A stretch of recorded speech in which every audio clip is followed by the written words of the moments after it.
नमस्कार दोस्तों, स्वागत है आपका रोशनी पब्लिकेशन के यूट्यूब चैनल पे। संस्कृत, हिंदी, मैथ और उसके बाद आपका जो 6 चैप्टर होता है, ठीक है। बिहार बोर्ड क्लास 10th में आपको हमने वादा किया था कि हमारे कैप्टन बैच के अंतर्गत, जो कि हमारा 2026 के लिए, जो आपका बिहार बोर्ड में 2026 में जो आप क्लास 10th का एग्जाम देंगे, हम लोगों ने वादा किया था कि आपका जो 6 सब्जेक्ट होते हैं, Hindi, math, social science, Sanskrit, science और इंग्लिश, इन सभी का तैयारी आपको इस चैनल के माध्यम से, आपको इस यूट्यूब चैनल के माध्यम से हम लोग एक एक सब्जेक्ट का, एक एक चैप्टर का, एक एक टॉपिक आपको कंठस्थ करवाएंगे, एक एक टॉपिक आपको कवर करवाएंगे। इसी श्रृंखला में हम लोग संस्कृत में अच्छे खासे आपको क्लास देखने को मिल गया और हम लोगों ने लगभग आधा बुक कवर कर लिया है। कितना? आधा बुक कवर कर लिया है। उसमें आपका मैथ की भी क्लास स्टार्ट हो चुकी है। इसके अलावा आपकी हिंदी का भी हमने एक चैप्टर कंप्लीट कर लिया है। तो धीरे धीरे इसी श्रृंखला में आगे बढ़ते हुए आज हम सोशल साइंस की शुरुआत कर रहे हैं, ठीक है। एसएसटी का शुरुआत कर रहे हैं। तो सबसे पहले हम लोग जैसे शुरू करते हैं उसी पैटर्न पे हम लोग शुरू कर रहे हैं कि सबसे पहले एसएसटी का हम लोग क्या करेंगे, कोई भी सब्जेक्ट जैसे ही हम लोग शुरू कर रहे हैं, सबसे पहले हम लोग उसका सिलेबस पे बात कर रहे हैं, ठीक है। तो सिलेबस हम लोग इसलिए इंपॉर्टेंट मानते हैं क्योंकि देखिए, जहां आप निशाना लगा रहे हैं, जो आपका टारगेट है, वहां उस टारगेट को भेजने के लिए आपको सबसे पहले क्या जानना चाहिए, हमारा टारगेट क्या है। तो उस टारगेट को जानने के लिए आपका सबसे पहले सोशल साइंस का आपका सिलेबस, जो कि आपका है, एक एक चीज पे हम लोग बात करेंगे। जो आपका न्यू सिलेबस क्या है, एक एक आपका न्यू पैटर्न क्या है, एग्जाम का जो पैटर्न क्या है, किस पैटर्न पे आपके सवाल पूछे जाएंगे। उसके बाद आपका कौन सा जो बेस्ट बुक होगा जिससे आप पढ़ाई करेंगे तो आप अपने एग्जाम में ज्यादा से ज्यादा स्कोर कर पाएंगे। तो एक एक करके सभी मुद्दों पे बात करेंगे आज की इस वीडियो में। तो चलिए बिना किसी देरी किए इस चैनल की शुरुआत करते हैं, इस वीडियो की शुरुआत करते हैं। और अभी तक अगर आपने हमारे इस यूट्यूब चैनल को सब्सक्राइब नहीं किया है तो एक बार इस चैनल को सब्सक्राइब करके, इस वीडियो को लाइक करके अपने दोस्तों के साथ शेयर जरूर कीजिएगा। हमारा ये वीडियो आपको कैसा लग रहा है, आपको कौन सा डाउट है, प्लीज एक बार आप हमारे कमेंट सेक्शन में आके जरूर कहिएगा।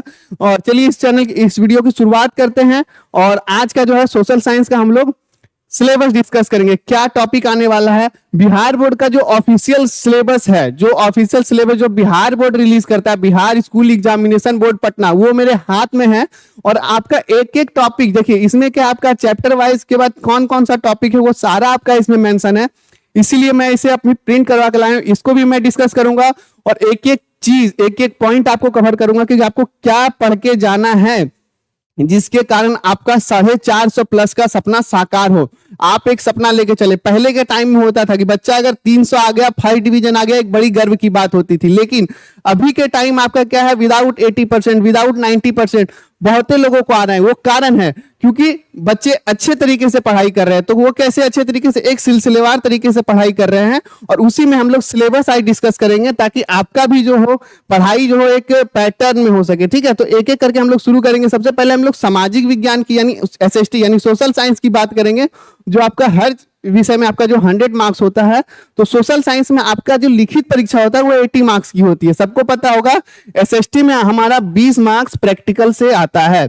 प्रायोगिक परीक्षा होती है, इसमें आपका साक्षरता एक अभियान होता है, वो होता है। उसके बाद प्रोजेक्ट वर्क होता है। इसमें प्रायोगिक परीक्षा में हम लोग डिस्कस करेंगे कैसे क्या होता है। इसी वीडियो में एक एक चीज हम लोग तोड़ेंगे, ठीक है। ऐसा नहीं है कि ब्रीफली, आराम से जानेंगे आपको क्या क्या पढ़ना है। तो सबसे पहले क्या करना है, 80 मार्क्स का आपका हम लोग लिखित परीक्षा का डिस्कस कर लेते हैं। उसके बाद लास्ट में हम प्रायोगिक परीक्षा में आपके कैसे नंबर आते हैं, कहां से आपको कैसे क्या करना है, प्रैक्टिकल में आपको क्या लिखना है, किन लोगों को पढ़ाना है, कैसे पढ़ाना है, उसके बारे में भी हम लोग डिस्कस करेंगे एक करके। तो चलिए बिना किसी देरी किए आगे बढ़ते हैं। तो लिखित परीक्षा में हम लोग जो आपका 80 मार्क्स का होता है, जो आपका मेन जो एग्जाम होता है, इस पे बात करेंगे। और चलिए, तो उसमें आपका लिखित परीक्षा में सबसे पहले आपका बात करें तो देखिए, सोशल साइंस जो होता है, सामाजिक विज्ञान, आपका 4 बुक चलता है क्लास 10th में।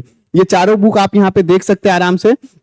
आपका हिस्ट्री में इतिहास की दुनिया पार्ट 2, भारत संसाधन एवं उपयोग, आपका इसमें ज्योग्राफी और आपदा प्रबंधन इसी में होता है, ठीक है। ज्योग्राफी और आपदा प्रबंधन आपका इसी बुक में होता है, आपका भूगोल में ही। इसके अलावा लोकतांत्रिक राजनीति, आपका पॉलिटिकल साइंस हो गया, हमारी अर्थव्यवस्था यानी इकोनॉमिक्स। तो 5 सब्जेक्ट होते हैं, आप आगे भी देख सकते हैं। 5 सब्जेक्ट, इन्हीं 5 सब्जेक्ट में हिस्ट्री, भूगोल, राजनीतिक विज्ञान, इतिहास, भूगोल, राजनीतिक विज्ञान, इसके अलावा अर्थशास्त्र एवं आपदा प्रबंधन। अब इसका जो 80 नंबर के जो क्वेश्चन जाते हैं, तो 80 नंबर में कितना कितना वेटेज होता है, कितना कितना मार्क्स का होता है। तो इतिहास और भूगोल ये दोनों आपके 20-20 मार्क्स के पूछे जाते हैं। एसएसटी में आपको इतिहास और भूगोल से 20-20 मार्क्स के क्वेश्चन आएंगे। पॉलिटिकल साइंस में आपका 18 मार्क्स का क्वेश्चन आता है, 16 मार्क्स आपका इकोनॉमिक्स से आता है जो कि यहाँ लिखा होगा, और आपदा प्रबंधन से आपका 6 मार्क्स का आता है, 6 मार्क्स का आपका आपदा प्रबंधन से क्वेश्चन आता है। तो इस तरह से आपका टोटल 80 नंबर कंप्लीट होते हैं। अब इन 80 नंबर में कहां कहां से कौन कौन से टॉपिक में इस चैप्टर, यहाँ पे आपका कौन कौन से चैप्टर में क्या क्या पढ़ाई होने वाला है, हम एक एक करके सब कुछ डिस्कस करेंगे। बने रहिएगा हमारे साथ। और ये देखिए आपका अगला जो आ गया, सबसे पहले हम लोग इतिहास की बात करेंगे। किसकी? इतिहास की बात करेंगे। तो सबसे पहले आप देखिए ये सभी आपके चैप्टर्स हैं, ठीक है। अब इन चैप्टर में हम लोग क्या क्या पढ़ने वाले हैं एक एक करके डिस्कस करेंगे। सबसे पहले आपका जो फर्स्ट चैप्टर आता है हिस्ट्री का, हिस्ट्री का जो आपका फर्स्ट चैप्टर है उसमें हम लोग डिस्कस करेंगे यूरोप में राष्ट्रवाद।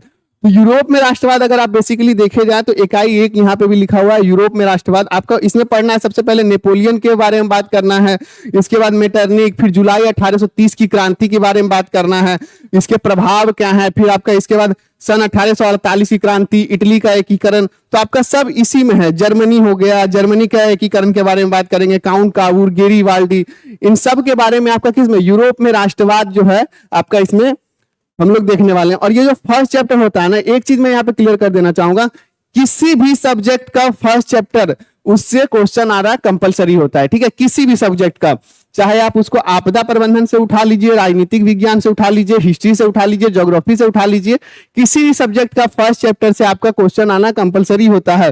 तो उसी तरह हिस्ट्री का भी जो आपका पहला चैप्टर बहुत ज्यादा इंपॉर्टेंट होने वाला है यूरोप में राष्ट्रीयवाद। इसमें आपको बिस्मार्क, यूनान में राष्ट्रीयता, उदय, हंगरी, पोलैंड, सबके बारे में हम लोग यूरोप में राष्ट्रवाद आपका पहला चैप्टर में ही देखने वाले हैं। हमारे साथ बने रहिएगा। इसमें आपको ये होगा एक एक करके हम पहले एक एक करके चैप्टर्स देखेंगे, इसके बाद जो ऑब्जेक्टिव होते हैं उसमें भी चैप्टर वाइज देखेंगे, फिर उसके बाद हम आपको क्या कराने वाले हैं, ऑब्जेक्टिव के अलावा प्रीवियस ईयर जो क्वेश्चन होने वाले हैं वो भी हम सॉल्व करेंगे, ठीक है। एक एक करके हम एक एक पोर्शन को कवर करेंगे, अभी से लेके लास्ट तक आपका सिलेबस से लेके रिवाइजिंग तक एक एक चीज आपको इसी चैनल के माध्यम से मिलने वाला है। तो चलिए दूसरे चैप्टर की बात करें तो समाजवाद एवं साम्यवाद। इसमें हम लोग क्या करेंगे, समाजवाद एवं साम्यवाद के बारे में बताएंगे। तो इस जो चैप्टर में हो गया इतिहास का जो सेकंड चैप्टर, तो यूटोपियन समाजवादी के बारे में पढ़ेंगे, इसके बाद कार्ल मार्क्स के बारे में पढ़ेंगे। क्या है?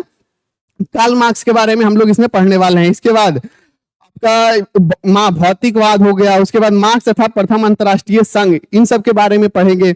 उसके बाद द्वितीय अंतरराष्ट्रीय संघ, 1917 में बोल्शेविक जो क्रांति होती थी, रूस की क्रांति, एक बहुत प्रमुख घटना है आपका इंटरनेशनल पॉलिटिक्स में, जो 1917 में हुआ था।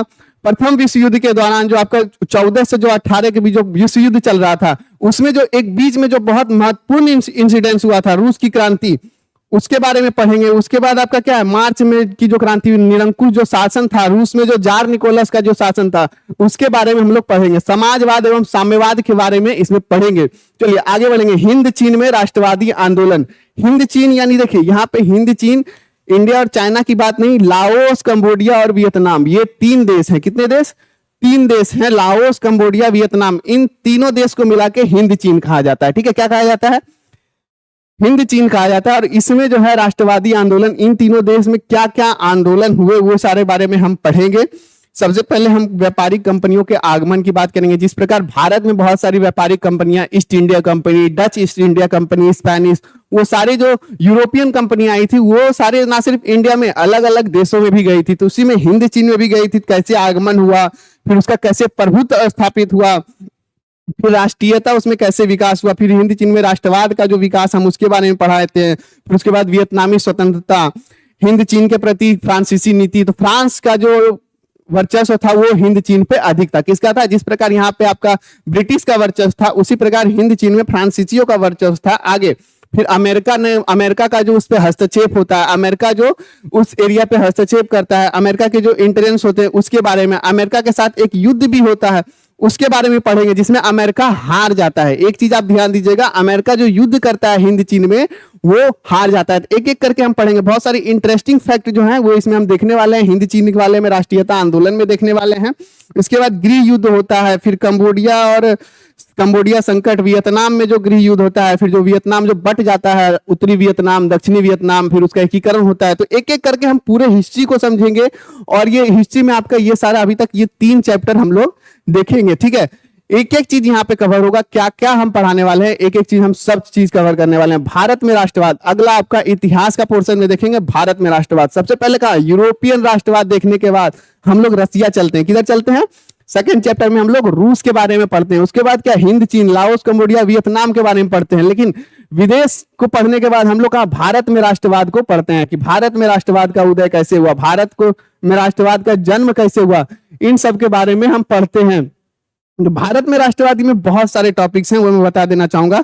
राष्ट्रवाद के उदय के कारण, उसके बाद प्रथम विश्व युद्ध के कारण और परिणाम, भारत से अंतर संबंध, रॉलेट एक्ट के बारे में पढ़ेंगे। फिर रॉलेट एक्ट के विरोध में जो सत्याग्रह हुआ था उसके बारे में पढ़ेंगे। जलियांवाला बाग हत्याकांड, तो मतलब जो पूरी एक्टिविटी हुई थी भारत में, चाहे वो सत्याग्रह से लेके महात्मा गांधी से लेके जवाहरलाल नेहरू, यानी भारत का एक जो पूरा 1857 से लेके 1947 तक का जो पीरियड होगा उसको ब्रीफली पढ़ेंगे। और उसके बाद जो आगमन हुआ था उसके बारे में भी पढ़ने वाले हैं हम लोग भारत के राष्ट्रवाद में, चौथे में।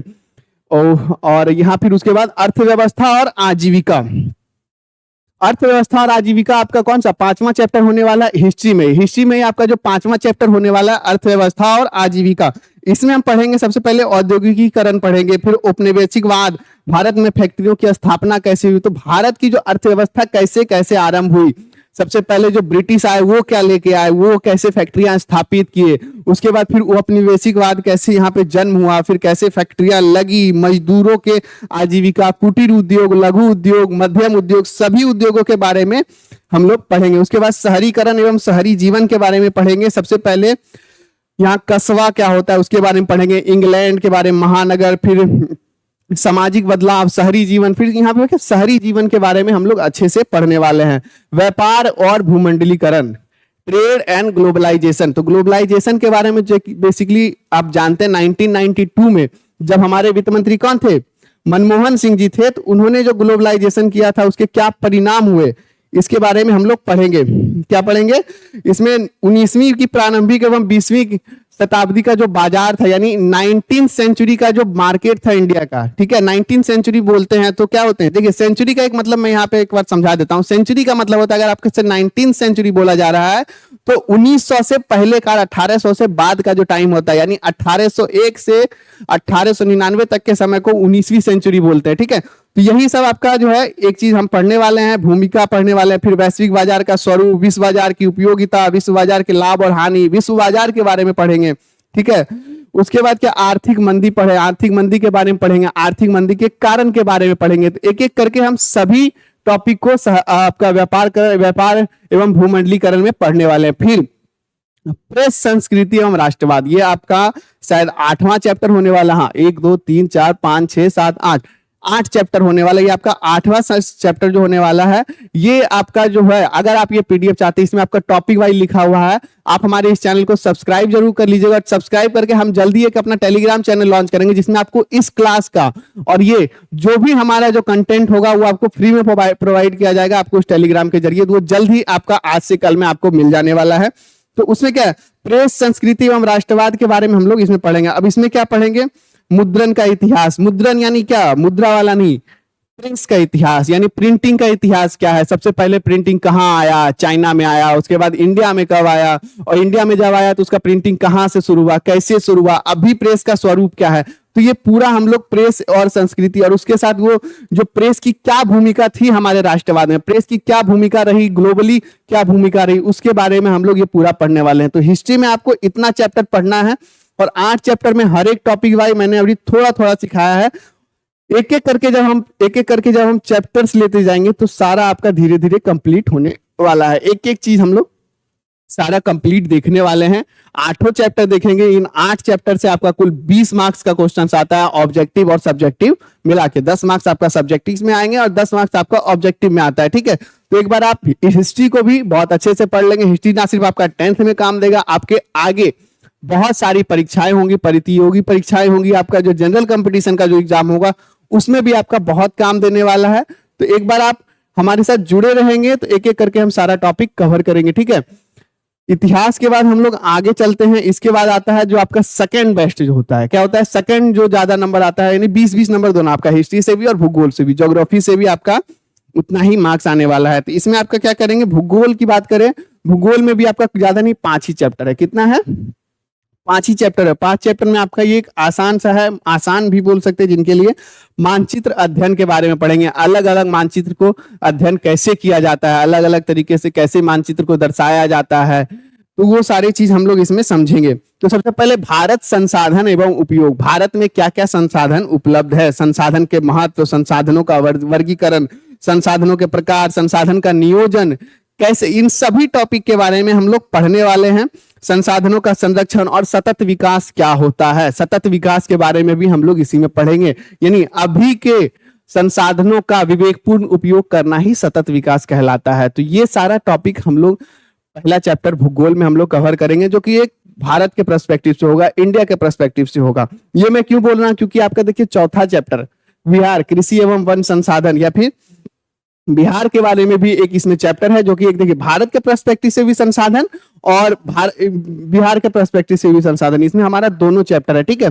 दूसरा कृषि। अब एक चीज देखिएगा, 3 क्षेत्र होते हैं, कृषि, निर्माण और परिवहन। प्राथमिक इकोनॉमिक्स में अगर आप जाएंगे तो 3 क्षेत्र पढ़े जाएंगे आपके आजीविका के। पहले कौन? प्राथमिक क्षेत्र, द्वितीय क्षेत्र और तृतीय क्षेत्र। तो इन तीनों क्षेत्र के बारे में हम ज्योग्राफी में पढ़ने वाले हैं कि क्या क्या इंपैक्ट आने वाला है, क्या क्या प्रभाव पड़ता है इन तीनों। तो सबसे पहले दूसरा जो टॉपिक होगा, जब हम संसाधन के बारे में पढ़ेंगे, तो संसाधन के बाद हम संसाधन में भी बहुत सारी चीज पढ़ने वाले हैं। जल संसाधन के बारे में, भूमि संसाधन के बारे में, वन संसाधन के बारे में, इसके बाद खनिज संसाधन, शक्ति, ऊर्जा, इन सब के बारे में हम संसाधन में पढ़ेंगे। इसके बाद जो दूसरा चैप्टर हमारा आने वाला है एग्रीकल्चर से रिलेटेड, तो भारत में कृषि कैसे होती है, कहाँ कहाँ किस प्रकार की खेती होती है। ठीक है। भूमि की उपयोगिता क्या है, शुष्क कृषि कहाँ, जहाँ पे ज्यादा बारिश होती है वहां पे किस प्रकार की खेती होती है, जहाँ पे कम बारिश होती है वहां पे किस प्रकार की खेती हो, जिसे शुष्क कृषि कहते हैं। मुख्य फसलें क्या होती है आपके, रबी फसल, खरीफ फसल, जायद फसल, इन सब के बारे में हम लोग पढ़ेंगे। इसके अलावा आपका क्या, खाद्यान्न फसल बोलेंगे। उसके बाद अखाद्य फसल के बारे में पढ़ेंगे, वैसा फसल जिसको हम लोग खा नहीं सकते, जिसको हम लोग व्यापारिक उद्देश्य से करते हैं, व्यापारिक फसल होता है। तो इन सब फसलों के बारे में, इन सब कृषि के बारे में हम लोग दूसरे चैप्टर में पढ़ने वाले। उसके बाद निर्माण उद्योग। निर्माण उद्योग मतलब इंडस्ट्री के बारे में पढ़ेंगे। क्या? निर्माण उद्योग के बारे में। तो सबसे पहले निर्माण उद्योग में भी क्या क्या होता है, कृषि आधारित उद्योग होता है, कुछ कुछ उद्योग ऐसे होते हैं, उन सब के बारे में बोलेंगे जो कृषि आधारित उद्योग होते हैं। उसके बाद आपका जो कृषि आधारित उद्योग जो नहीं होते हैं, जो कि खनिज आधारित होते हैं, जो कहा जाता है आपका खनिज, जो लोहा हो गया, इसके अलावा आपका एल्युमिनियम हो गया, जो भी आपके खनिज होते हैं, जो भी आपके जैसे कोयला हो गया, तो वो भी एक क्या है, उद्योग के अंतर्गत आते हैं। तो वो सारे उद्योग के बारे में हम लोग पढ़ने वाले हैं। फिर संचार का जो उद्योग होता है, संचार के यानी आपका जो मोबाइल फोन हो गया, हम लोग जो रिकॉर्ड कर रहे हैं वो कैमरा हो गया, इसके अलावा जो लैपटॉप, फोन, पीसी, ये सारा संचार रिलेटेड उद्योग, यानी उद्योग के हर एक पोर्शन को हम लोग इसमें देखने वाले हैं। थर्ड चैप्टर में हम लोग एक एक करके सभी उद्योगों के बारे में देखने वाले हैं। तो भारत के बारे में, उसके बाद कृषि के बारे में यानी प्राथमिक क्षेत्र, और निर्माण उद्योग दूसरा हो गया द्वितीय क्षेत्र, और फिर परिवहन, संचार एवं व्यापार। परिवहन, संचार एवं व्यापार, तो इसमें भी हम लोग देखेंगे परिवहन के कितने प्रकार होते हैं, परिवहन की क्या उपयोगिताएं हैं, परिवहन का विकास कैसे कैसे हुआ है, सड़कों के बारे में पढ़ेंगे। ठीक है। उसके बाद भारतीय रेल के बारे में पढ़ते हैं, भारतीय वायु मार्ग के बारे में पढ़ते हैं, पाइपलाइन, परिवहन का एक बहुत अच्छा जरिया आपका पाइपलाइन भी कहा जाता है। अगर कोई लिक्विड है, कोई गैस है, तो वो क्या है, तापी परियोजना जो चल रही है भारत, जो आपका तापी परियोजना है, वो सारी के बारे में हम लोग पढ़ेंगे। एक एक करके जो परिवहन के जितने भी साधन है, चाहे वो कुछ भी हो, चाहे वो हवाई मार्ग हो, जल मार्ग हो, चाहे सड़क मार्ग हो, इसके अलावा जो अन्य जो होते हैं जैसे पाइपलाइन जो होता है उसके बारे में पढ़ेंगे। फिर राष्ट्रीय जलमार्ग, बंदरगाह के बारे में पढ़ेंगे, राष्ट्रीय राजमार्ग के बारे में पढ़ेंगे, प्रधानमंत्री जो ग्राम सड़क, वो सारी चीज हम लोग परिवहन एवं संचार एवं व्यापार के बारे में पढ़ने वाले हैं। चार टॉपिक खत्म करने के बाद हमारे जो 5वां होगा आगे, बिहार कृषि एवं वन संसाधन। मैंने आपको पहले ही बताया था कि इन सब के बाद हम लोग बिहार के बारे में पढ़ेंगे। तो जितना भी चीज हम लोग भारत में पढ़ेंगे, भारत संसाधन एवं उपयोग, उसी तरह बिहार की कृषि एवं वन संसाधन के बारे में भी पढ़ेंगे। तो सबसे पहले कृषि के बारे में पढ़ेंगे, बिहार में कृषि का स्वरूप क्या है। क्योंकि देखिए बिहार की जो आपकी भौगोलिक स्थिति है, एक साइड जो बाढ़ बहुत आती है तो उधर अधिक जल होता है। ठीक है। तो उधर किस प्रकार की खेती होती है, दक्षिण बिहार में जहाँ पे कम पानी होता है वहां पे किस प्रकार की खेती होती है, दोनों किस प्रकार रिलेट करते हैं, कृषि कौन कौन सी खेती होती है, क्या क्या उगाए जाते हैं बिहार में, मखाना उद्योग, वो सारा हम एक एक करके सभी के बारे में पढ़ेंगे। इसके अलावा वन संसाधन में आपका नदी घाटी परियोजना है, बिहार में जो नदी से रिलेटेड परियोजना है उसके बारे में पढ़ेंगे। शक्ति संसाधन, परंपरागत ऊर्जा के स्रोत, जल विद्युत। तो बिहार का एक बेसिकली ज्योग्राफी आप इसमें कवर करने वाले हैं, बिहार का ज्योग्राफी आप इसमें कवर करने वाले हैं। इसके बाद आपकी आती है मानचित्र अध्ययन। मानचित्र अध्ययन यानी मानचित्र को कैसे देख सकते हैं, मानचित्र को कैसे देखा जाता है, क्या होता है। एक ट्रायंगल बना के अगर हम वहां पे कुछ लिख देते हैं, जैसे 342 ऐसे लिख देते हैं, तो इसका क्या मतलब है। बूंदा बना के अगर 350 लिख दिए, इसका क्या मतलब है। अब यहाँ पे अलग अलग 350 350 और फिर 350 इस तरह लिख के ऐसे करके एक सर्कल बना दिए, तो इसका क्या मतलब है। समोच्च रेखाएं क्या होती है, फिर आपके ढलान को कैसे दर्शाते हैं, ऊंचाई को कैसे दर्शाते हैं, पर्वत, पठार, मैदान कैसे क्या क्या दर्शाते हैं, वो सभी मानचित्र अध्ययन के बाद में हम लोग पढ़ेंगे। इसको भी हम लोग कवर करेंगे। अलग अलग विधियां होती है मानचित्र को निरूपित करने के लिए, अलग अलग लोगों ने अलग अलग तरीके बताए हैं, तो एक सारी जो तरीके हमें पढ़ने चाहिए उन सभी का हम लोग इसमें पढ़ेंगे। भूगोल का हमारा पूरा खत्म हो गया, हिस्ट्री भी हमारा पूरा खत्म हो गया। होप आपको अभी तक इतना में कुछ समझ में आया होगा। बाकी पूरा समझने के लिए हमारे इस चैनल को जरूर सब्सक्राइब कर लीजिएगा, ताकि एक एक टॉपिक आपका धीरे धीरे कवर होते रहे। 2026 में आपका जो एग्जाम होगा बिहार बोर्ड क्लास 10th का, हमारे साथ जुड़े रहिएगा, एक एक करके सारा टॉपिक आपको कवर करवाएंगे। अगला बात करें आपका 20-20-40 नंबर हम लोग खत्म कर चुके हैं। अगला आता है आपदा प्रबंधन। छोटा सा पोर्शन है, छोटा सा आता है, 6 नंबर का आता है, बट हाँ इंपॉर्टेंट है। अगर आप टारगेट कर रहे हैं हमको एक बहुत बड़ा स्कोर करना है, अच्छा स्कोर करना है, एक सम्मानजनक स्कोर करना है, जिससे आपका जिला में नाम हो, आपका आपके गांव में नाम हो, आपका आपका विद्यालय में नाम हो, तो एक एक पोर्शन को आपको कवर करना है। ये 6 नंबर का आपका आपदा प्रबंधन 6 चैप्टर के साथ आता है, लेकिन छोटा छोटा चैप्टर होता है, आराम से आपका निकल जाने वाला है। सबसे पहले प्राकृतिक आपदा के बारे में हम लोग जानेंगे। प्राकृतिक आपदा में क्या क्या होती है, क्या क्या परिचय है उसका। प्राकृतिक आपदा मतलब कौन सा, भूकंप, सुनामी, तो ये सारी, बाढ़, ये सारी चीजें क्या है, प्राकृतिक आपदाएं जो होती है उन सब के बारे में हम लोग जानेंगे। तो दूसरा चैप्टर में प्राकृतिक आपदा एवं प्रबंधन, बाढ़ और सुखाड़। बाढ़ और सुखाड़ की जो प्राकृतिक आपदाएं हैं, क्योंकि बिहार में जो कॉमन है, उसके बारे में हम लोग पढ़ेंगे। बाढ़ और सुखाड़ में हम लोग क्या क्या कर सकते हैं, क्या क्या कर सकते हैं, ना सिर्फ बिहार का, उसके बाद बांग्लादेश, बाढ़ का देश जो होगा, बाढ़ प्रबंधन, बांध, तटबंध, इन सभी के बारे में हम लोग पढ़ेंगे। उसके बाद सूचना, पूर्व सूचना के आधार पर, जैसे जो पूर्व सूचना, इसमें सूचना का क्या महत्व होता है, इन सभी के बारे में भी पढ़ेंगे। प्राकृतिक आपदा एवं प्रबंधन दूसरा चैप्टर, इसमें भूकंप एवं सुनामी के बारे में पढ़ेंगे। सबसे पहले हम लोग पहला चैप्टर में क्या करेंगे, सभी प्राकृतिक आपदाओं के बारे में जानेंगे। सबसे पहले जानेंगे कि हाँ ऐसा ऐसा भी चीज होता है। उसके बाद प्रबंधन के बारे में जानेंगे। दूसरा चैप्टर में सबसे पहले बाढ़ एवं सुखाड़ के प्रबंधन के बारे में जानेंगे। तीसरा चैप्टर में भूकंप और सुनामी। ये चारों क्या है, प्राकृतिक आपदाएं हैं, जिनका अलग अलग करके हम लोग समझेंगे। जीवन रक्षक आकस्मिक प्रबंधन, जीवन रक्षक आकस्मिक प्रबंधन, तो इसमें हम लोग क्या पढ़ेंगे, बाढ़ की स्थिति में आकस्मिक प्रबंधन क्या हो सकता है, भूकंप की स्थिति में क्या हो सकता है, फिर आपका क्या सुनामी की स्थिति में आकस्मिक प्रबंधन क्या हो सकता है, आग लगने में, आग लग जाए तो वहां पे आपका क्या क्या प्रबंधन हो सकता है, तो वो सभी के बारे में हम लोग जिक्र करेंगे। और उसके बाद फिर क्या होता है, इसके बाद इसमें हॉस्पिटल यानी आपका अस्पताल का क्या भूमिकाएं होती है। इसके बाद आपका अग्निशमन, तो वो सभी आकस्मिक प्रबंधन, जो भी प्रबंधन हो सकते हैं, वो सभी के बारे में हम लोग एक एक करके जानेंगे। उसके बाद क्या है, अगला जो आपका आपदा प्रबंधन में आता है, क्या आता है, आपदा काल में वैकल्पिक संचार व्यवस्थाएं। अगर आपदा आती है तो क्या क्या संचार व्यवस्थाएं का हम लोग उपयोग करते हैं, किस तरह उपयोग करते हैं, तो वो सब आपका देखेंगे। सबसे पहले वैकल्पिक संचार साधन आपके क्या क्या हो सकते हैं। तो वैकल्पिक क्या होता है, पहले रेडियो होता था, अभी तो आपका टेलीविजन है, अगर इंटरनेट कनेक्शन नहीं कटा है तो आपका फोन भी है, तो वो सभी के बारे में हम लोग एक एक करके जानेंगे। एक एक करके क्या करेंगे, सभी के बारे में एक एक करके टॉपिक के जानेंगे। आपदा और सह अस्तित्व, देखिए आपदा जो होती है, प्राकृतिक जो आपदा होती है, तो वो कहीं कहीं कंटिन्यू है, कहीं कहीं बहुत सारी स्थिति को कंट्रोल कर लिया गया है, लेकिन आपदा में कैसे सह अस्तित्व, कैसे रह सकते हैं, कैसे रह सकते हैं, तो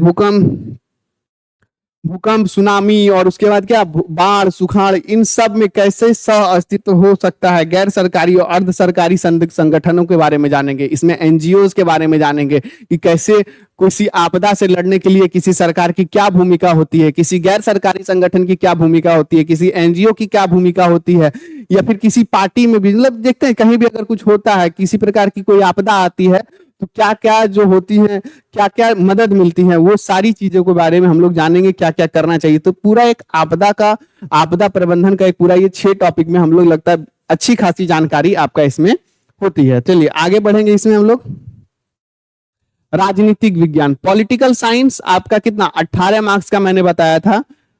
तो अभी तक हमने कितना कवर कर लिया, 20 उधर हिस्ट्री का, 20 ज्योग्राफी का, 6 आपदा प्रबंधन का और 18 यहाँ राजनीतिक विज्ञान आपका जो आता है। इसमें आपका 1 2 3 4 5 चैप्टर, इसमें भी एक एक करके बताएंगे हम लोग क्या क्या पढ़ने वाले हैं। पॉलिटिकल साइंस, लोकतंत्र में सत्ता की साझेदारी, सबसे पहले आपको बताएंगे लोकतंत्र को बहुत अच्छे तरीके से क्लास 9th में समझा दिया गया है। लोकतंत्र क्या है, लोकतंत्र के क्या प्रभाव है, लोकतंत्र कितने प्रकार के होते हैं, क्लास 9th में आपको सब कुछ मिल गया होगा। लेकिन अब लोकतंत्र के बारे में जानने की बारी है। क्या है लोकतंत्र के बारे में? लोकतंत्र मतलब जो दुनिया में सबसे अच्छी शासन व्यवस्था मानी जाती है, उसके बारे में हम लोग जानेंगे। उसमें क्या खामियां हैं, कैसे क्या सुधार कर सकते हैं। देख रहे हैं लोकतंत्र लोकतंत्र लोकतंत्र लोकतंत्र, सत्ता में साझेदारी की मतलब ये भी एक लोकतंत्र का ही पार्ट है। यानी आपका जो पांचों का पांचों चैप्टर है वो लोकतंत्र से रिलेटेड है। ठीक है, तो मेनली हम लोग क्या पॉलिटिकल साइंस में लोकतंत्र के बारे में अच्छे से पढ़ेंगे। ठीक है, तो इसमें हम क्या क्या पढ़ेंगे, लोकतंत्र में सत्ता की साझेदारी, यानी इसमें हम द्वंद्ववाद के बारे में पढ़ेंगे। लोकतांत्रिक व्यवस्थाओं में सामाजिक विज्ञान के स्वरूप को पढ़ेंगे, यानी समाज का क्या रोल होता है लोकतांत्रिक व्यवस्था में, सामाजिक भेदभाव, सामाजिक विविधता, सामाजिक विभेद, ये सभी के बारे में हम लोग इसमें पढ़ने वाले हैं। इसके बाद और फिर सामाजिक विभिन्नता और सामाजिक विभाजन में अंतर, सामाजिक विभिन्नता क्या होती है और सामाजिक विभाजन क्या होता है, ये सभी इसके बारे में हम लोग पढ़ने वाले हैं। और सामाजिक विभाजन के 3 निर्धारित जो तत्व होते हैं, सामाजिक विभाजन के लिए कौन कौन से तत्व उत्तरदायी होते हैं, कौन कौन से तत्व जरूरी होते हैं, मतलब कौन कौन से तत्व होते हैं जिसके कारण सामाजिक विभाजन का स्वरूप तय होता है, वो जाति, धर्म, लिंग भेद, ये सभी के बारे में हम लोग पढ़ेंगे। जातिगत असमानताएं और वर्ण व्यवस्थाएं, इन सभी के बारे में हम लोकतंत्र में सत्ता की साझेदारी पहला चैप्टर है।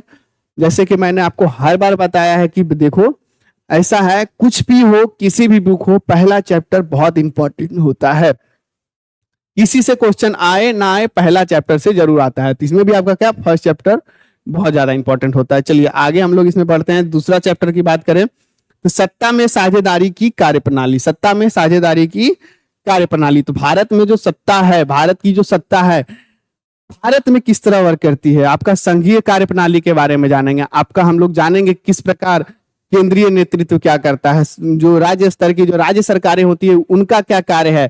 उसके अलावा हम लोग सभी प्रकार के आपका जो पंचायती राज व्यवस्था में जो त्रिस्तरीय जो होती है, क्या है पंचायत राज जो त्रिस्तरीय होती है, ग्राम पंचायत, पंचायत समिति और जिला स्तर पर जिला परिषद, इसके बारे में भी बात करेंगे। फिर नगर पंचायत की भी बात करेंगे, नगर पंचायत, नगर परिषद, नगर निगम, इन सभी के बारे में हम लोग सत्ता में साझेदारी की कार्यप्रणाली के बारे में जानेंगे। इसी के बाद में संघवाद के बारे में बात जानेंगे। भारत का जो किस प्रकार जो स्वरूप है, भारत की जो शासन प्रणाली किस प्रकार चलती है, कैसे क्या होता है, क्या नहीं होता है, क्या और होना चाहिए, इन सभी के बारे में हम लोग डिस्कस करेंगे। सत्ता में साझेदारी की कार्यप्रणाली, यानी बेसिकली कार्यप्रणाली क्या है, लोकतंत्र की कार्यप्रणाली क्या है, सभी सत्ता में जो साझेदार होते हैं उनकी जो बेसिकली कार्यप्रणाली क्या होती है। लोकतंत्र में अगला तीसरा टॉपिक की बात करें, लोकतंत्र में प्रतिस्पर्धा एवं संघर्ष। लोकतंत्र है तो सब कुछ पॉसिबल है, ठीक है, सब कुछ होगा, तो प्रतिस्पर्धा एवं संघर्ष क्या क्या अब इसमें हम लोग पढ़ेंगे। लोकतंत्र में जनसंघर्ष की भूमिका, क्या भूमिका होती है, मतलब लोकतंत्र में जनसंघर्ष आवश्यक है नहीं है, कहां तक आवश्यक है, कितना आवश्यक है, कितना होना चाहिए, कितना नहीं होना चाहिए, इन सभी के बारे में जानेंगे। उसके बाद भारत के लोकतंत्र में किस किस प्रकार के जनसंघर्ष हुए हैं, जैसे कि बिहार का आपका सबसे ज्यादा फेमस जो आपका जन आंदोलन जो था, जो कि जयप्रकाश नारायण के नेतृत्व में हुआ था, जो कि विद्यार्थियों का, उन सभी के बारे में, बिहार का छात्र आंदोलन के बारे में बात करेंगे, चिपको आंदोलन की बात करेंगे, इसमें दलित पैंथर्स, भारतीय किसान यूनियन, इसके बारे में बात करेंगे, ताड़ी विरोध आंदोलन, नर्मदा बचाओ आंदोलन। तो जो आपकी प्रतिस्पर्धा एवं संघर्ष जो आंदोलन हुए हैं वो हम लोग तीसरा चैप्टर में खत्म करने वाले हैं, तीसरा चैप्टर में जाने वाले हैं और इसके क्या प्रभाव हुए, इन सभी के बारे में। सूचना का अधिकार आंदोलन 2005 का बहुत इंपॉर्टेंट इंसिडेंस है और बहुत ही बदलाव का कारण है। सूचना का अधिकार आंदोलन बहुत ही अच्छा आंदोलन था और जिसके कारण एक भारतीय राजनीति में आपकी बहुत अच्छा एक परिवर्तन हुआ था, वो सारा आपका देखना पड़ेगा। जनसंघर्ष एवं आंदोलन नेपाल, इसके अलावा भारत के अलावा नेपाल में भी जो आंदोलन हुए थे उसके बारे में हम लोग पढ़ेंगे। नेपाल में जो आपका 2007-8 में आपके जो राजशाही खत्म होकर जो लोकतंत्र बहाली हुई थी, उन सभी के बारे में हम लोग पढ़ेंगे। बोल्विया में जनसंघर्ष, बांग्लादेश, श्रीलंका, इसके अलावा बांग्लादेश और श्रीलंका के बारे में भी बात करेंगे। बांग्लादेश जो कैसे बना, वहां पे लोकतंत्र की बहाली कैसे हुई, फिर श्रीलंका में लोकतंत्र की बहाली कैसे हुई, लिट्टे के बारे में, इन सभी के बारे में हम लोग पढ़ने वाले हैं। किसमें? लोकतंत्र में प्रतिस्पर्धा एवं संघर्ष। सबसे पहले हम इसमें राष्ट्रीय मुद्दों को देखेंगे, जैसे कि मैंने आपको बताया, छात्र आंदोलन, चिपको आंदोलन, नर्मदा बचाओ, किसान यूनियन, तो इन सभी के बारे में पढ़ेंगे। इसके अलावा फिर इंटरनेशनल में अगर जाएंगे तो नेपाल, बांग्लादेश, श्रीलंका, हमारे जो पड़ोसी देश, इसके अलावा भूटान, तो इन सभी के बारे में हम लोग पढ़ेंगे कि वहां पे लोकतंत्र की बहाली के लिए कैसे संघर्ष हुए या वर्तमान समय में कैसे संघर्ष जारी है, उन सभी के बारे में हम लोग जानेंगे। फिर लोकतंत्र की उपलब्धियां।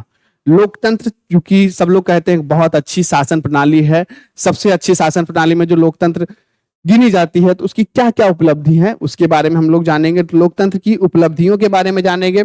सबसे पहले उत्तरदायी एवं वैध शासन जो होता है, सब एक एक जो टॉपिक होता है, उत्तरदायी एवं वैध शासन है, यानी जनता के प्रति उत्तरदायी होती है, निरंकुश नहीं होती है। उसके बाद समृद्धि, आर्थिक समृद्धि और विकास, इसके बारे में। सामाजिक विषमता और सामंजस्य, यानी लोकतंत्र की जो उपलब्धियां हैं, इसमें क्या होता है, भेदभाव नहीं होता है। एक एक करके सभी टॉपिक इसमें हम लोग कवर करने वाले हैं। उसके बाद लोकतंत्र की चुनौतियां क्या क्या है, देख रहे हैं।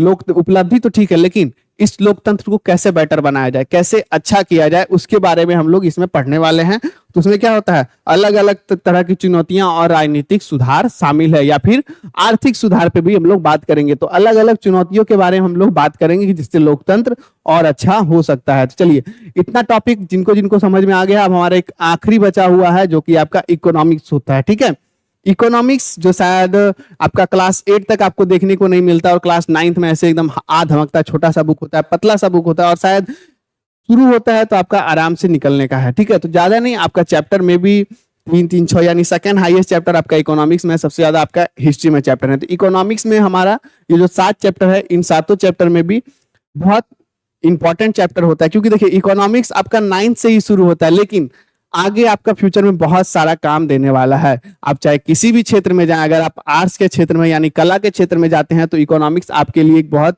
इंपॉर्टेंट सब्जेक्ट बन के उभरता है। तो इकोनॉमिक्स पे बात करेंगे, अर्थव्यवस्था एवं इसके विकास का इतिहास। 9th में आपका उत्पादन, ये सारा बहुत सारे चैप्टर्स खत्म हो जाते हैं, लेकिन वहां उसके बाद अर्थव्यवस्था एवं इसके विकास का इतिहास क्या होता है। ठीक है, इसमें हम लोग पढ़ेंगे अर्थव्यवस्था का क्या अर्थ होता है, अर्थव्यवस्था की संरचना कैसी होती है, या फिर उसका ढांचा कैसा होता है, भारतीय अर्थव्यवस्था की संरचना कैसी है, अर्थव्यवस्था के प्रकार क्या है, अर्थव्यवस्था का विकास कैसे होता है, कितने प्रकार की अर्थव्यवस्थाएं होती है, सतत विकास, आर्थिक विकास की माप सूचकांक, फिर बिहार में विकास की स्थिति, बिहार की अर्थव्यवस्था पे बात करेंगे, भारत की अर्थव्यवस्था के बारे में बात करेंगे। तो इसके बारे में हम लोग पहला चैप्टर, फिर से वही बात, पहला chapter most important question compulsory है, तो फिर से वही अर्थव्यवस्था एवं इसके विकास का इतिहास, सबका एक आपका ऐसे स्टार मार्क कर सकते हैं, सबका आपका इंपॉर्टेंट जो चैप्टर है वो क्या है, पहला चैप्टर हो गया। फिर क्या है, राज्य एवं राष्ट्र की आय, राज्य एवं राष्ट्र की आय। तो इसमें क्या, राज्य सबसे पहले हमारे बिहार के बारे में चर्चा होगी, राष्ट्र यानी भारत के बारे में चर्चा होगी। अब इन दोनों की आय के बारे में बात होगी। ठीक है, राष्ट्रीय आय के बारे में बात होगी, बिहार की आय के बारे में बात होगी, भारतीय राष्ट्र की आय कितनी है, ऐतिहासिक परिवेश क्या है, प्रति व्यक्ति आय क्या है, राष्ट्रीय आय क्या है, जीडीपी, जीएनपी, एनएनपी, जीएनपी, सारा चीज के बारे में हम लोग बात करेंगे। किसे, राज्य एवं राष्ट्र, यानी बिहार और भारत दोनों के परिप्रेक्ष्य में, दोनों के दृष्टि से हम इस टॉपिक में बात करेंगे। सेकेंड चैप्टर में आपका भारत की भी बात होगी, बिहार की भी बात होगी, और दोनों की जो राष्ट्रीय आय क्या है, दोनों की जो राष्ट्रीय जीडीपी यानी सकल घरेलू उत्पाद, सकल राष्ट्रीय उत्पाद, ये सब आपका इसमें बात होने। मुद्रा बचत एवं साख, मुद्रा बचत एवं साख, इसमें आप हम क्या मुद्रा के बारे में बात करेंगे, क्या क्या मुद्रा के बारे में, जैसे होती थी ना पहले की वस्तु विनिमय प्रणाली, जो फिर विनिमय प्रणाली होती है, वित्तीय आपका मुद्रा का जो इतिहास होता है वो भी हम पढ़ेंगे। वस्तु विनिमय प्रणाली होती थी, वस्तु विनिमय प्रणाली के बाद मुद्रा हुआ, कार्ड मुद्रा हो गया, अभी इलेक्ट्रॉनिक मुद्रा हो गया, तो इन सब के बारे में बात करेंगे। बचत के बारे में बात करेंगे। ठीक है, फिर मौद्रिक विनिमय प्रणाली, मुद्रण का कार्य, मौद्रिक का इतिहास कैसे हुआ, मुद्रण स्टार्ट कैसे हुआ, वो सब के बारे में हम लोग पढ़ेंगे। इसके अलावा बचत के बारे में भी बात करेंगे। और साख, साख यानी क्रेडिट, क्रेडिट को आप इस तरह समझ सकते हैं, चेक आपका साख है, फिर आपका जो नोट भी है उसे भी एक प्रकार का साख ही माना जाता है, लेकिन वो क्या राष्ट्रीय साख है, वो गवर्नमेंट की साख है। तो वो क्या है, एक तरह से मुद्रा के अंदर आ जाता है। ठीक है, साख यानी आपका क्रेडिट कार्ड, चेक, इन सब के बारे में हम लोग बात करने वाले हैं, एक एक करके बात करेंगे। फिर उसके बाद हमारी वित्तीय संस्थाएं, क्या करेंगे, हमारी वित्तीय संस्थाएं, आपका चौथा होंगी हमारी वित्तीय संस्थाएं। क्या क्या, हमारी बैंक है, क्या हमारी वित्तीय संस्थाएं, वित्तीय संस्थाओं के प्रकार कितने होते हैं, राष्ट्रीय वित्तीय संस्थाएं क्या आती है, भारतीय पूंजी बाजार, राज्य स्तरीय वित्तीय संस्थाएं, यानी राज्य स्तरीय वित्तीय संस्थाएं, फिर से वही हम लोग बिहार के बारे में बात करेंगे, बिहार के संदर्भ में बात करेंगे। गैर संस्थागत वित्तीय संस्थाएं, कुछ ऐसी वित्तीय संस्थाएं भी होती है जो फिर गैर संस्थागत होती है। उसके अलावा और क्या, व्यावसायिक बैंक, व्यावसायिक बैंक के कार्य, तो इन सभी के बारे में, ये व्यावसायिक बैंक के कार्य, आरबीआई, ये सभी आपके जो मोस्ट इंपॉर्टेंट जो टॉपिक्स होते हैं इकोनॉमिक्स में, जो कि ना सिर्फ आपको क्लास 10th में काम देंगे बल्कि आगे आपके फ्यूचर में भी काम देंगे, वो सभी के बारे में हम लोग जानने वाले हैं। ठीक है, जमा राशि स्वीकार, आपका बैंक, फिर खाता के बारे में भी जानेंगे कितने प्रकार का होता है। तो एक एक करके हम सारा टॉपिक इसमें भी खत्म करने वाले हैं हमारी वित्तीय संस्थाएं में। रोजगार एवं सेवाएं, आगे बात करें रोजगार एवं सेवाओं की बात करेंगे तो आर्थिक विकास का क्षेत्र, तो वही हमने आपको शायद ये यहाँ पे आपको ज्योग्राफी में बताया था, भूगोल में किधर गया, यहाँ पे, कि आपके जो रोजगार के जो 3 क्षेत्र हैं, कृषि, व्यापार एवं परिवहन, उसके बारे में हम लोग यहाँ पे इकोनॉमिक्स में पढ़ने वाले हैं। कहाँ पे, इकोनॉमिक्स में हम लोग पढ़ने वाले हैं यहाँ पे अर्थशास्त्र में। रोजगार एवं सेवाएं, रोजगार के जो प्रकार होते हैं, रोजगार कहाँ कहाँ आपका होने वाला है, क्या क्या होने वाला है। ठीक है,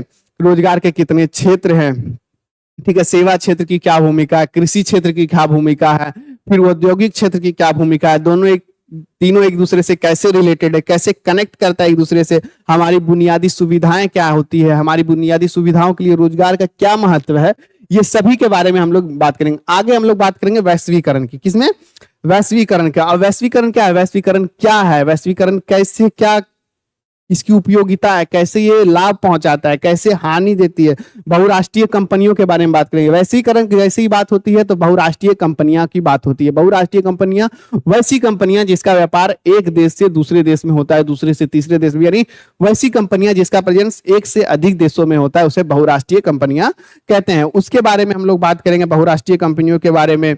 विश्व भर में उत्पादन को एक दूसरे से कैसे जोड़ा जाता है, वैश्वीकरण एवं बाजारों का एकीकरण, तो वो सभी के बारे में हम लोग देखेंगे। 1991 की बात आती है हमारे पास, तो 1991 के पूर्व जो था हमारा बाजार कैसा था, वैश्वीकरण यानी ग्लोबलाइजेशन कब हुआ, 1991 1992 के बीच आपका जो हुआ था, उसमें आपका क्या क्या हुआ था, क्या क्या परिवर्तन आए थे, उसके बारे में भी हम लोग पढ़ेंगे वैश्वीकरण में ही।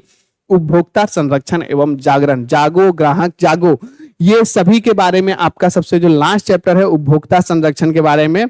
तो उपभोक्ता जागरण, उपभोक्ता शोषण, और उसके बाद आपका उपभोक्ता संरक्षण अधिनियम जो आपका आया था 1996 में ना, हाँ 1986 में उपभोक्ता संरक्षण अधिनियम, आपका जो ब्लॉक लेवल पे कहाँ से क्या होता है, डिस्ट्रिक्ट लेवल पे क्या क्या कार्य हैं, फिर नेशनल लेवल पे, इंटरनेशनल लेवल पे, सभी जो उपभोक्ता जो फॉर्म बने हैं, उपभोक्ता के बारे में हम लोग बात करेंगे। उपभोक्ता यानी कौन, जो बाजार है, वैश्वीकरण में जो बाजार आई थी, तो उसी में जो कोई भी बाजार है, अगर आप कुछ सामान खरीद रहे हैं तो आप उसके उपभोक्ता हैं, आप उसके कस्टमर हैं, आप उनके जो कंज्यूमर हैं, तो उनमें आपके लिए क्या क्या उपाय किए गए हैं, कौन कौन सी चीजें आपके लिए इंपॉर्टेंट है, कौन कौन से आपको हक दिए गए हैं, उनके बारे में बात करेंगे उपभोक्ता संरक्षण एवं जागरण में। तो शायद आपका पांचों का पांचों चैप्टर यहाँ बुक खत्म हो गया है, ये प्रतियोगी परीक्षा। तो 80 नंबर का जो बुक है, ये 4 से 5 सब्जेक्ट आप देख सकते हैं, 5 सब्जेक्ट 4 बुक 80 मार्क्स, एक एक करके मैंने आपको थोड़ा ब्रीफली समझाया कि एक एक चैप्टर में हम लोग क्या करेंगे। आगे हम लोग इसी में एक एक करके सभी टॉपिक डेली आपका इसमें आने वाला है। एसएसटी आपका हर दिन क्लास आपको मिलने वाला है, तो हर दिन के लिए आप हमारे इस चैनल को सब्सक्राइब जरूर कीजिएगा। इसके बाद आगे बात करेंगे बाकी का जो 20 मार्क्स होता है, क्या होगा 20 मार्क्स। अभी हमारे साथ जुड़े रहिएगा क्योंकि ये वीडियो अभी खत्म नहीं हुआ, हम लोग एक एक करके जो आपका क्वेश्चन पैटर्न होगा उस पर भी डिस्कस करेंगे, कैसे कहां से कितना क्वेश्चन आएगा। 20 नंबर आ रहा है तो उसमें 20 क्यों आ रहा है, क्यों आ रहा है, तो कितना आ रहा है, कहां से आ रहा है। हम आपको 2025 का जो क्वेश्चन आया है वो भी दिखाएंगे, आपका कितने ऑब्जेक्टिव कहां से आ रहे हैं, कैसे आ रहे हैं, तो वो सभी हम लोग आपको दिखाने वाले हैं आगे। उसके बाद आती है आपकी प्रायोगिक परीक्षा, आगे हम लोग क्वेश्चन पैटर्न पे भी बात करेंगे, पहले प्रायोगिक परीक्षा की बात करते हैं। एसएसटी का जो आपको प्रैक्टिकल एग्जाम होता है उसमें सबसे पहले 10 निरक्षर व्यक्तियों को कार्यात्मक साक्षरता प्रदान करना, आपका एक सर्टिफिकेट होता है जिसमें आपको किन्हीं 10 व्यक्तियों का नाम लिखना होता है जिसे आपने साक्षर किया है, जिसे आपने कुछ पढ़ाया है। आप चूंकि क्लास 10th में हो, आप इतने सक्षम हो कि किन्हीं 10 व्यक्ति जो निरीक्षण है, जो कुछ भी नहीं जानते, उन्हें कुछ ना कुछ सिखा सके, तो उन 10 को साक्षर करना होता है। क्या करना होता है? साक्षर करना होता है। इसमें आपका सर्टिफिकेट होता है, 10 नाम लिखने होते हैं आपको, और उनसे शायद वार्ड कमिश्नर या फिर आपका जो अगर ग्राम पंचायत के हैं तो मुखिया जी का सिग्नेचर चाहिए होता है, और उससे फिर आपका बुक स्कूल में सबमिट होता है। कहीं कहीं स्कूल में आपको ऐसे भी नंबर मिल जाते हैं, लेकिन जो प्रोसेस है वो आपका होने वाला है। उसके बाद आपका प्रोजेक्ट कार्य होते हैं, आपका एक प्रैक्टिकल बुक जमा होती है, तो इनसे आपका 20 नंबर स्कूल के द्वारा इंटरनल मार्किंग की जाती है। ठीक है, तो ये आपका 20 नंबर का यहाँ 80 नंबर का आपका 5 लिखित हो गया, तो ये कुल मिला के आपका 100 का जो एसएसटी होता है वो खत्म होता है। आगे हम लोग बात करेंगे इसी पे क्वेश्चन पैटर्न क्या होने वाला है। 80 मार्क्स का हमारा जो लिखित परीक्षा, उसके बारे में हम लोग बात करेंगे। तो सबसे पहले सबको पता है 50% ऑब्जेक्टिव, चूंकि यहाँ पे लिखित परीक्षा है 80 मार्क्स की हो रही है, तो यहाँ पे आपका क्या 40 आपका ऑब्जेक्टिव होने वाला है। कितना होने वाला है? 40 नंबर आपका ऑब्जेक्टिव में आएगा। 40 नंबर आपका ऑब्जेक्टिव में आएगा, 40 ऑब्जेक्टिव आएगा। 40 ऑब्जेक्टिव का आंसर देना है, सॉरी 40 ऑब्जेक्टिव का आंसर देना है, 80 ऑब्जेक्टिव आते हैं। एक चीज देखिएगा, जितना भी आपको आंसर देना है उससे डबल आपका क्वेश्चन बिहार बोर्ड पूछता है। ठीक है, जैसे आपका ऑब्जेक्टिव में अगर आपका 40 को देना है जवाब, तो कितना 80 क्वेश्चन आपका ऑब्जेक्टिव में आते हैं। लघु उत्तरीय प्रश्न आपका 12 आपको देने होते हैं, जिसमें आपका 24 आपको दिए जाते हैं। ये मैं एक एक करके अभी डिस्कस करूंगा। 12 लघु उत्तरीय प्रश्न कहां कहां से आएंगे, तो इसका आपका 24 मार्क्स होता है। दीर्घ उत्तरीय 4 प्रश्न होते हैं, 4 मार्क्स का आपका 16, टोटल मिला के 80। अब एक चीज आप नोटिस कीजिएगा, यहाँ पे आपका क्या क्या होने वाला है। ये 40 तो आपका ऑब्जेक्टिव आने वाला ही है। ठीक है, ऑब्जेक्टिव का जो आपका होता है, ये 40 जो आपका होता है, इसमें से आपका 10 आ जाएगा आपका हिस्ट्री से, 10 आ जाएगा आपका ज्योग्राफी से, इसके बाद 2 आपका आपदा प्रबंधन से, और इसके बाद आपका जो बच जाता है 2 हो गया ना 22, फिर बच गया कितना 9 दूनी 18, ये आपका हो गया 4 4 8। हाँ ठीक है, 2 आपका ये इससे आ गया, और फिर बाकी जो 18 18 जो आपका 9 9 जो होते हैं आपके कितने आते हैं 10। हाँ 10 आपका ज्योग्राफी, 10 10 आपका होगा हिस्ट्री से, 9 9 आपके इकोनॉमिक्स और पॉलिटिकल साइंस से, और 2 आपके आएंगे कितने आपदा प्रबंधन से। तो कुल मिला के 40 क्वेश्चंस आपके ऐसे सेट होते हैं। आप मान सकते हैं 20 आपके हिस्ट्री से आएंगे, 20 आपके ज्योग्राफी से आएंगे, नहीं डबल इस तरह से आपका ऑब्जेक्टिव में क्वेश्चंस आएंगे। सब्जेक्टिव की बात करें तो आपका जो लघु उत्तरीय प्रश्न है, तो लघु उत्तरीय प्रश्न आपका मान लीजिए 3 आपके कौन पॉलिटी और हिस्ट्री से, 3 कौन से हिस्ट्री और पॉलिटी से 3 यहां मैं लिख देता हूं।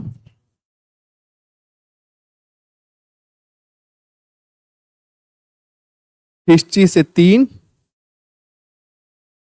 ज्योग्राफी से 3,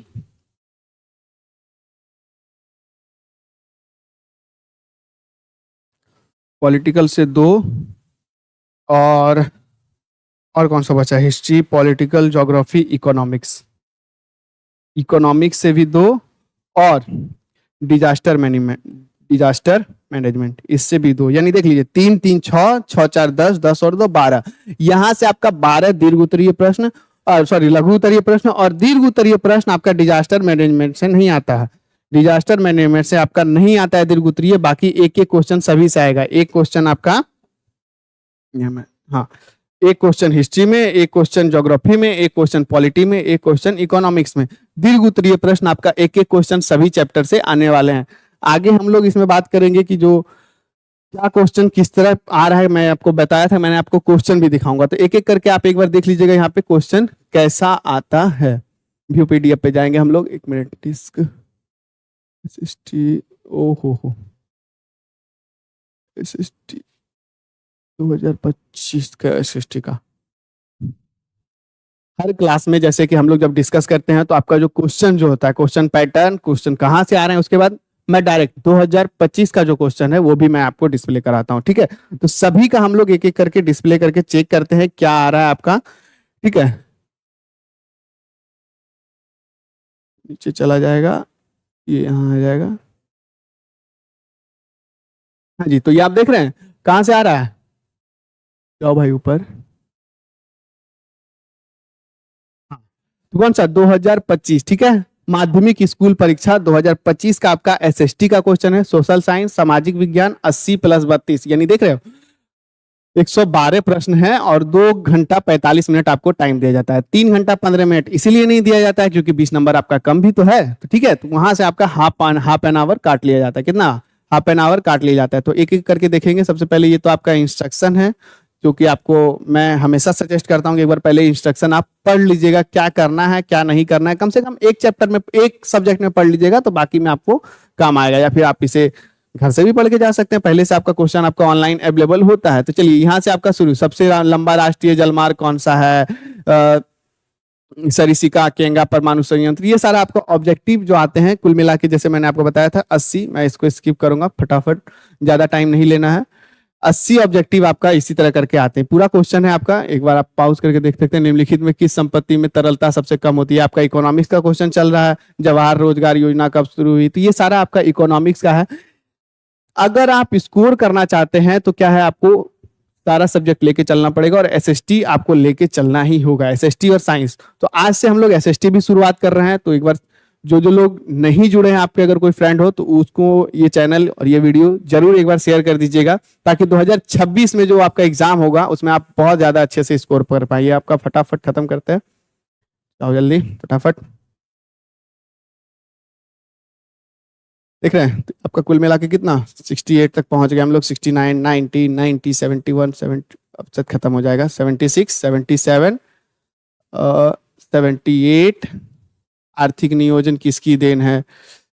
80। हो ची मिन्ह कहाँ का शासक था? तो ये आपका शायद हिस्ट्री से क्वेश्चन है। लाओस, कंबोडिया, वियतनाम यहीं से है, ठीक है। तो आगे बढ़ते हैं। ये आपका देखिए खंड व, यहाँ से आपका objective question, subjective question start हो जाता है। देख सकते हैं आप यहाँ पे सब्जेक्टिव क्वेश्चन में आपका क्या हिस्ट्री है। हिस्ट्री आपका सबसे पहले आता है। 20 मार्क्स का जो आपका हिस्ट्री होता है वो आपका आने वाला है। तो 20 मार्क्स का हिस्ट्री में आपका कैसे आता है? 10 तो आपको वहीं पे आ गया। कहाँ पे आ गया है?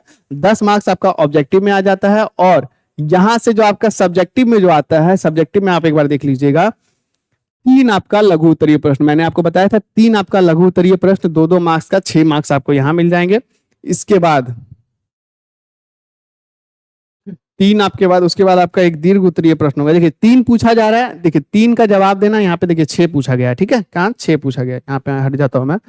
ये आपका 6 पूछा गया है। कुल 6 क्वेश्चन आपको पूछा गया जिनमें आपको 3 जवाब देना है। फिर दीर्घ उत्तरीय प्रश्न 7 और 8, 2 दीर्घ उत्तरीय प्रश्न पूछे गए हैं, 1 का जवाब देना है। हिस्ट्री आपका यहाँ पे खत्म। उसके बाद पॉलिटिकल साइंस आता है। कौन सा? Political science.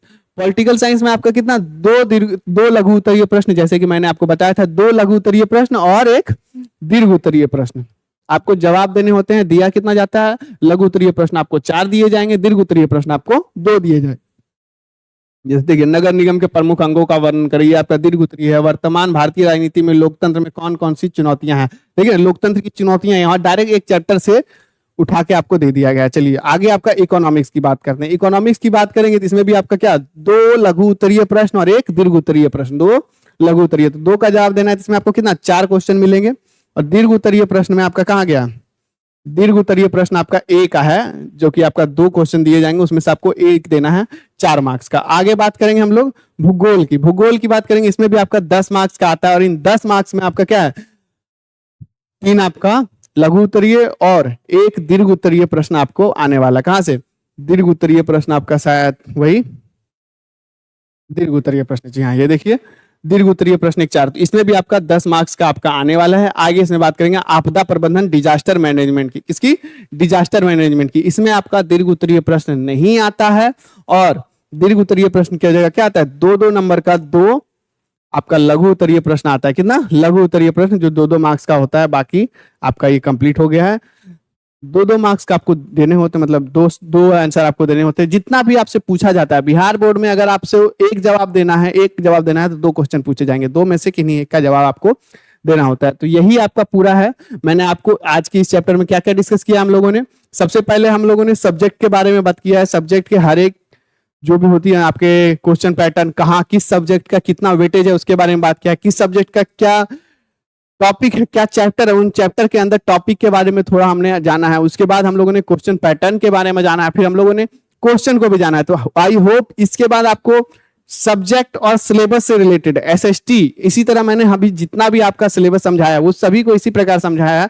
तो होप आपको सब्जेक्ट और सिलेबस से रिलेटेड कोई भी डाउट नहीं रह गया हुआ। अगर इसके बाद भी आपके अंदर कुछ डाउट रहता है, कुछ पूछना है, हमारा कमेंट सेक्शन आपके लिए 24/7 खुला है।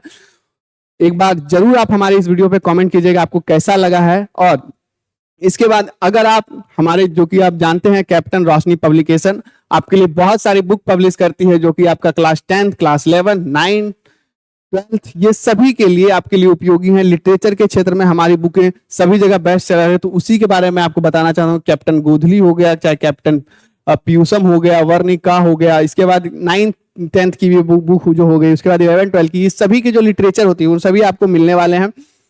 इंग्लिश, हिंदी, संस्कृत, चाहे कोई भी सब्जेक्ट हो उसमें आपके, मैं फिर से मैं बता देना चाहता हूँ, अगर आप संस्कृत में आपको हिचक होती है तो हमारा चैनल पे जो आपको उपलब्ध है हर एक सेशन, एक एक टॉपिक वाइज, एक एक चैप्टर वाइज, वो तो आप देख ही सकते हैं। इसके अलावा आप हमारे कैप्टन का जो पीयूषम है वो भी ले सकते हैं। इसमें आपको क्या मिलेगा, हर एक चैप्टर का हिंदी में भी रूपांतरण, साथ में आपको उस चैप्टर का क्वेश्चन आंसर, तो एक एक चीज आपको मिलने वाला है। अगर आप लेना चाहते हैं तो ले सकते हैं। इसी प्रकार अगर आप इंग्लिश में, अगर आपको कोई झिझक होती है तो इंग्लिश में भी आपको हर एक चैप्टर का जो होता है, हिंदी में जो होता है एक्सप्लेनेशन, आपको वहां पे मिल जाएगा। तो बहुत ही उपयोगी बुक है। इसके अलावा आपको उसके अंदर क्वेश्चन आंसर भी मिल जाएगी। इसके अलावा हमारा क्वेश्चन आंसर हर एक टॉपिक वाइज, हर एक चैप्टर वाइज आपको 2026 के लिए एक आइडियल तरीके से, आपका बिहार बोर्ड में कहां से क्वेश्चन पूछा जाता है हर साल, क्या टेंडेंसी है बिहार बोर्ड की, किस तरह का पैटर्न में पूछा जाता है, तो ऑब्जेक्टिव क्वेश्चन के लिए आप हमारे क्वेश्चन बैंक को ले सकते हैं। इसके अलावा crash course special, crash course यानी आपका जो बुक है, जो बुक में कहां से कितने क्वेश्चन आते हैं, लघु उत्तरीय, दीर्घ उत्तरीय, वो सभी हर एक चैप्टर वाइज आपको इसमें मिल जाएंगे। हर एक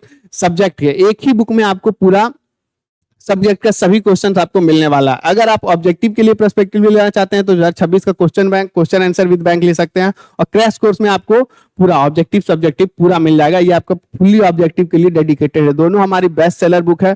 आप अगर इसे परचेज करना चाहते हैं तो हमारी ऑफिशियल वेबसाइट फ्लिपकार्ट, अमेजॉन से आप इसे परचेज कर सकते हैं और अपने नजदीकी बुक स्टोर से भी आप इसे परचेज कर सकते हैं। तो आज की वीडियो में इतना ही। माता सरस्वती आप सभी को विद्या प्रदान करे। जय हिंद, जय भारत।